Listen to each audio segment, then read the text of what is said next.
اور بات مکمل ہے۔ ایک عالم دین جنہوں نے پاکستان کی سرزمین پر پڑھا اور وہاں سے پڑھ کر فلسطین پہنچے، وہ عالم دین تھے، ان کے ساتھ کیا کچھ گزرا، اور نتیجے میں اب جب وہ حالات سے دوچار ہیں تو انہوں نے خط لکھا ہے، وہ خط عالم اسلام کے نام ہے۔ ایک ایک لفظ اس کا آپ کے دل کی دنیا پہ دستک دے گا، توجہ سے سماعت کریں۔ کہتے ہیں خط کے چھوٹے سے تراشے میں نہیں آئیں گے، خط کے چھوٹے سے تراشے میں نہیں آئیں گے، غم زیادہ ہیں لفافے میں نہیں آئیں گے۔ آگے کہتے ہیں سلامتی ہو تم پر اے دوست، امید کرتا ہوں تم خیر و عافیت سے ہوں گے، دن رات خدا کی نعمتوں کا لطف لے رہے ہوں گے۔ سردی آنے والی ہے تو لحاف اور گرم کپڑے الماریوں سے اتار لینا تاکہ ٹھنڈی ہوائیں تمہاری صحت پر اثر انداز نہ ہو، مخملی چادریں بچھا لینا کہ تمہارے پاؤں ٹھنڈی زمین کے عادی نہیں ہیں۔ آگے لکھتے ہیں تمہاری تسلی کے لیے لکھ رہا ہوں، ہم سب بخیر و عافیت ہیں، بس کل رات برابر والی عمارت پر میزائل آ گرا جس کی وجہ سے عمارت مسمار ہو گئی، ملبے تلے دفن لاشوں کو نکالنے کی کوششیں جاری ہیں، بارود کے کچھ ذرات آنکھ میں لگنے کی وجہ سے میری ماں کی آنکھوں کی بینائی جا چکی ہے۔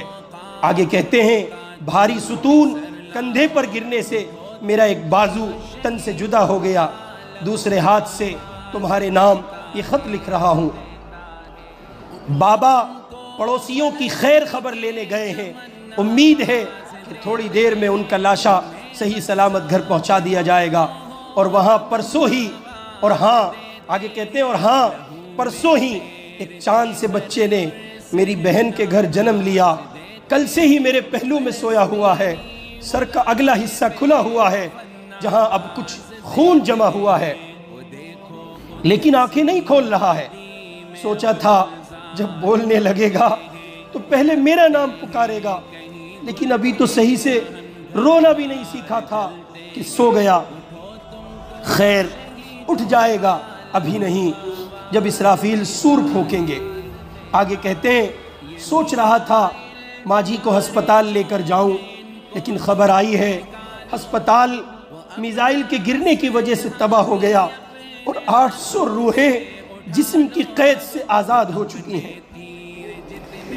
ایک ہفتے سے سبزی اور راشن دینے والا نہیں آیا، سنا ہے اس کے گھر پر بھی بمباری ہوئی تھی اور اس کا خانوادہ اس کے ملبے تلے دفن ہے۔ ملبے پر کتبہ لگا دیا گیا ہے جس پر لکھا ہے امت محمد کا مقبرہ۔ آگے لکھتے ہیں کبھی فرصت ملے تو فاتحہ پڑھنے چلے آنا۔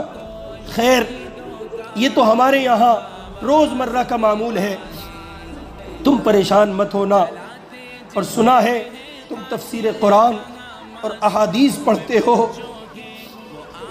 ایک حدیث ہے جس میں حضور نے فرمایا المؤمن کا جسد واحد، پوری امت ایک جسم کی مانند ہے۔ خط کے جواب میں اس کی تشریح ضرور لکھ دینا، دعا ہے کہ تم امن و سلامتی کے ساتھ رہو۔ آگے لکھتے ہیں اچھا سنو، باہر ہیلی کاپٹر کی آوازیں آ رہی ہیں، شاید اب ہمارے گھر کے گرنے کی باری ہے، زندہ رہا تو تمہارے جواب کا منتظر رہوں گا، اور اگر مر گیا تو میدان حشر میں تم سے جواب مانگوں گا۔ اہل اسلام کو میرا بہت سارا پیار۔ خط من جانب آل غزہ، لاشوں کا شہر۔ اپنے من کی دنیا میں دیکھیے، آنکھیں کھولیے، بصیرت کی دنیا میں جائیے، چشم تصور سے سفر کیجئے۔ یہ سب کچھ آپ کے گھر میں ہوا ہوتا تو آپ پر کیا بیتتی؟ آپ نے اپنوں کے لاشیں نہیں اٹھائے، آپ نے پیدر پہ جنازے نہیں اٹھائے۔ میں اپنے نوجوان دوستوں سے گزارش کروں گا، اگر اب بھی آپ کو برانڈیڈ چیزوں کا شوق ہے اور اس کا ہیضہ سوار ہے تو پہنو، میں انکار نہیں کر رہا ہوں، برانڈ پہنے آپ، لیکن وہ پہنے جو آپ کے مسلمان بھائیوں کے لاشوں کا سامان نہ بنے۔ وہ چیزیں استعمال کریں اور دیکھیں، سوچیں، جب آپ کسی مشروب کو پی رہے ہیں تو کہیں ایسا نہ ہو کہ آپ حقیقت میں کسی فلسطینی کا خون پی رہے ہیں۔ اللہ رب العزت والجلال مجھے اور آپ کو ان معصوم فلسطینیوں کی حمایت، ان کی محبت، ان کی اعانت کے لیے قبول فرمائے اور ان کی پریشانیوں کا خاتمہ فرمائے۔